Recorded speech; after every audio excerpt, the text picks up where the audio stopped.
होगा तो क्या होगा, एल ओनली होगा तो क्या होगा, और सी ओनली होगा तो क्या होगा। फिर हम बात करते हैं आर सी होगा तो हम जेड की वैल्यू क्या निकालेंगे, आर एल होगा तो जेड की वैल्यू क्या निकालेंगे, और छठा केस होगा एल सी होगा तो क्या निकालेंगे। सातवें केस में आर एल सी तीनों होगा तो हमने देख ही लिया। अगर सिर्फ आर होगा तो जेड की वैल्यू आर आ जाएगी कि एक्सएल और एक्सी क्या होगा, 0। अगर एल होगा तो जेड की वैल्यू एक्सएल आ जाएगी, यहाँ पे एक्सी और आर दोनों। अगर सी होगा तो जेड की वैल्यू हम एक्सी लेंगे डायरेक्ट, यहाँ पे एक्सएल 0 और आर 0। आर सी होगा तो जेड की वैल्यू हम root under R square plus XC का होल स्क्वायर लेंगे। यहाँ पे एक्सएल 0, यहाँ पे जो कहानी होती है तो एक्सएल की वैल्यू 0, यहाँ पे एल नहीं है, यहाँ पे कौन नहीं है, सी नहीं है, तो जेड की वैल्यू जो होगी तो आर स्क्वायर प्लस एक्सएल का स्क्वायर होगा, यहाँ पे एक्सी 0। अगर एल सी हुआ का मतलब आर नहीं है तो आर यहाँ पे 0, और जब आर 0 हो गया तो सिर्फ ये बचे, तो जेड की वैल्यू हो जाएगी एक्सएल माइनस एक्सी का होल स्क्वायर। अब यहाँ पे समझना, यहाँ पे होल स्क्वायर तो इसको काट सकते हैं, तो एक्सएल माइनस एक्सी खाली लिख सकते हैं, जेड की वैल्यू एक्सएल माइनस। जब आर एल सी होगा जेड की वैल्यू क्या आ गई, आर एल सी होगा, ये हमें पता ही है, फटाफट इसको नोट कर ले बच्चे, ये बहुत इंपॉर्टेंट है। तो आर जब होता है तो क्या होगा, एल होगा तो क्या होगा, और आर सी होगा तो क्या होगा, आर एल होगा तो क्या होगा, एल सी होगा तो क्या होगा, आर एल सी होगा तो। अब यहाँ पे हमने क्या क्या चीज सीखा कि वी आर एम एस कैसे निकालते हैं, अंडर वी आर का स्क्वायर एल माइनस वी का स्क्वायर, जेड क्या होता है अंडर आर का square plus XL minus XC का स्क्वायर, और जेड की वैल्यू ही वी अपॉन आई लिख सकते हैं, जिसको हम आर एम एस बोलते हैं, यहाँ भी आर एम एस भी बोलेंगे। आपको समझ में आ गया होगा, ठीक। तो अब यहाँ पे हम बात करते हैं पावर की बात करते हैं पावर की। एक होता है पावर फैक्टर, एक होता है पावर फैक्टर, तो हम बोलते हैं शक्ति गुणांक। क्या बोलते हैं हम, शक्ति गुणांक होता है कॉस फाई। कॉस फाई की वैल्यू होती है आर अपॉन में जेड। जैसा सर्किट होगा वैसा ही जेड का वैल्यू होगा, वेरी करेगा, ये मैंने बता दिया, ठीक। अब यहाँ पे हम पावर की बात करते हैं। पावर भी तीन टाइप का होता है, एक होता है इंस्टेंटेनियस तात्क्षणिक पावर, एक होता है एवरेज पावर। तो इंस्टेंटेनियस पावर जो होता है वो वी आई होता है, ठीक, वी आर एम एस और आई आर एम। तो एवरेज पावर होगा, क्या होगा, जो हमारा एवरेज पावर होगा वो होता है V R M S, I R M S और साथ में कॉस फाई। इसी को हम लिख सकते हैं क्योंकि हमको पता है वी आर एम एस की वैल्यू होती है V not upon root two, और आई आर एम एस हो जाएगा आई नॉट अपॉन में रूट टू। तो यहाँ पे जब वैल्यू पुट करेंगे तो आ जाएगा 1/2 नॉट आई नॉट। तो या तो आप ये वाला वैल्यू पुट करो या तो ये वी नॉट आई नॉट क्या है, अधिकतम वोल्टेज अधिकतम धारा, और वी आर एम एस क्या है, R M S value current की और धारा वो वोल्टेज। आपको समझ में आ गया, ठीक।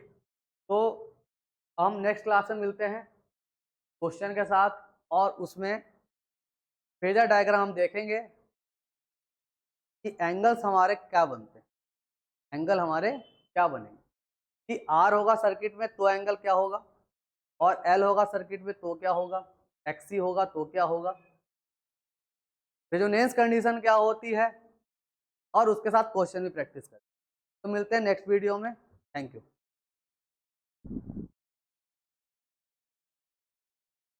तो हम अभी तक हमने 2 वीडियो देखा होगा, ये हमारी तीसरी वीडियो है। तो हमने बताया कि आज जो हम पढ़ने वाले हैं, पहले 2 वीडियो हमने पढ़ा था आरएलसी सर्किट क्या होता है, आरएमएस क्या होता है, एवरेज क्या होता है, पीक वोल्टेज पीक करंट क्या होता है। आज जो हम पढ़ने जा रहे हैं ये हम पढ़ेंगे रेजोनेंस करंट, हम पढ़ते हैं रेजोनेंस कंडीशन। अनुनाद स्थिति, अनुनाद स्थिति। तो अनुनाद स्थिति क्या होती है बच्चा? अनुनाद स्थिति मतलब हो गया एक्सएल की वैल्यू एक्सी के, एक्सएल की वैल्यू एक्सी के। और इसको हम ये बोल सकते हैं कि ये जो होता है वो purely resistive circuit, purely resistive circuit होता है, रेसिस्टिव सर्किट होता है। इसमें सिर्फ रेसिस्टेंस होता है, सिर्फ रेसिस्टेंस होता है, एक्सएल और एक्सी दोनों सेम होते हैं। इसका मतलब ये समझ सकते हैं एक्सएल माइनस जो एक्सी होता है वो 0 होता है। यहाँ पे जो हमारा फेज एंगल होगा वो 0 डिग्री होगा, तो कॉस फाई की जो वैल्यू होती है वो 1 आ जाती है, और 0 की वैल्यू 1, तो बोलते हैं पावर फैक्टर। तो आपके एग्जाम में क्वेश्चन आता है कि जब प्योरली रेसिस्टिव सर्किट हो तो पावर फैक्टर कितना होता है, तो पावर फैक्टर 1 होता है। तो जब एक्सएल की वैल्यू होती है, एक्सएल की वैल्यू होती है बच्चा ओमेगा एल, और एक्सी की वैल्यू होती है 1/ओमेगा टी। तो जब हम जानते हैं कि अनुनाद स्थिति में एक्सएल बराबर एक्सी, एक्सएल बराबर एक्स, तो यहाँ से लिखते हैं ओमेगा एल और यहाँ से लिखते हैं 1/ओमेगा सी। ओमेगा चला जाएगा ओमेगा के पास और एल आ जाएगा सी के पास, तो omega into omega, omega square 1/एल। ओमेगा की वैल्यू आ जाएगी 1/√एल। ये हमारी हो गई कोणीय आवृत्ति, हो गई कोणीय आवृत्ति। अगर हम रेजोनेंस फ्रीक्वेंसी अनुनाद, अनुनाद की आवृत्ति के बारे में बोलेंगे, ओमेगा की जो वैल्यू होती है, ओमेगा की वैल्यू लिख लेना साइड में, ओमेगा की वैल्यू जो होती है वो 2πf होती है। तो यहाँ से ओमेगा के वैल्यू मैंने पुट कर दिया 2πf, और नोट इसलिए बता दे रहा हूँ ताकि इसे पता चले कि जो फ्रीक्वेंसी है ये आवृत्ति है, जो रेजोनेंस है अनुनाद आवृत्ति, तो जाएगा 1/√एल। एफ नॉट की जो वैल्यू होगी 1/2π√एल। ये आपको पता चल गया, इसी को हम बोलते हैं अनुनाद आवृत्ति। ये बहुत इंपॉर्टेंट है, जैसा कि हमने आगे देखा था, मैंने बोला था कि 3 टाइप से क्वेश्चन आता है और आपका तीसरा टाइप हो गया। तो जैसा कि हमने और पहले वीडियो में बताया, तो आप क्या करेंगे, जो बच्चे क्लास 12 के हैं, एग्जाम देना चाहते हैं क्लास, वो तो उसको पूरा सॉल्व करें, और जो बच्चे कंपटीशन के, वो सिर्फ रिजल्ट जो आता है लास्ट में, जैसे ये वाला रिजल्ट हो गया, सिर्फ इस पे ध्यान दें। जैसे ये रिजल्ट हो गया सिर्फ इस पे ध्यान दें, जैसे ये वाला रिजल्ट हो गया सिर्फ इस पे ध्यान दें। तो पूरा डेरिवेशन याद करने की जरूरत, सिर्फ रिजल्ट क्या होता है इस पर, ठीक। तो यहाँ से निकल गया। अब ये तो आपको समझ में आ गया होगा कि cos फाई क्या होता है। अब हम थोड़ा सा फेजर डायग्राम को चेक करते हैं। जैसे मैंने बनाया, ये हो गया हमारा R, और यहीं पे होता है हमारा करंट, और ये होता है हमारा V।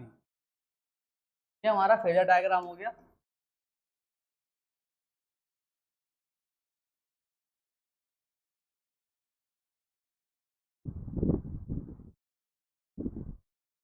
तो हम देख रहे हैं कि फेजर डायग्राम हमारा क्या होता है। तो हमने लिया यहाँ पे R, ठीक है, ये हमारा टाइम का, इधर लिया मैंने R, R के साथ ही क्या चलता है, करंट। इधर हो गया हमारा वोल्टेज। जब ये R हो गया, ये होता है हमारा एक्सएल या VL लेते हैं, VL मतलब इंडक्टर का वोल्टेज होता है, VC कैपेसिटर का वोल्टेज। तो आपको पता है यहाँ जो एंगल बन रहा है वो कितना बन रहा है, 90 डिग्री का, मतलब ये बना हमारा π/2 प्लस बना। यहाँ जो एंगल बना वो कितना बना, माइनस का π/2 मतलब 90 डिग्री, ठीक है। तो ये चीज समझ में आ गया कि हमारा जो यहाँ पे एंगल बन रहा है वो कितना बन रहा है, π/2। तो अगर हम इसको इक्वेशन के फॉर्म में लिखना चाहे, I0 बराबर साइन ओमेगा टी, ये π/2 है, और ये इधर आएगा तो ये हो जाएगा माइनस का पाई। ओमेगा जो है, जैसे मैंने अगर फाइव की वैल्यू π/2 ली और ये इधर आएगा, ये हो जाएगा 5 माइनस π/2 और इक्वल टू में, ये हो गया हमारा का वैल्यू। अगर मैं इसकी बात करूं,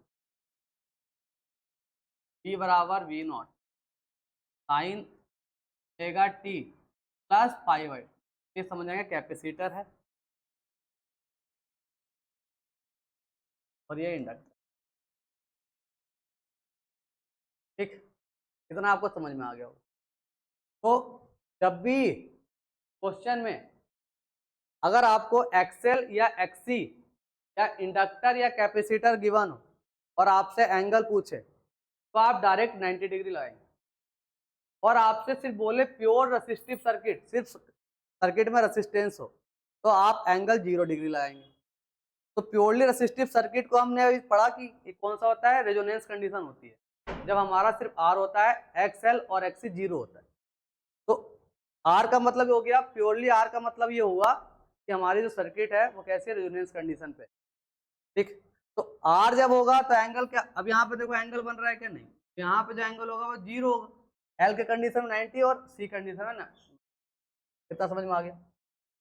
अब इसका हम रिजल्टेंट लेते हैं, हम रिजल्टेंट लेते हैं यहाँ से यहाँ तक की वैल्यू को हम एक्सएल माइनस एक्सी बोले, एक्सएल माइनस एक्सी। तो यहाँ से आता है tan फाइव। tan फाइव बराबर पता है आपको परपेंडिकुलर अपॉन,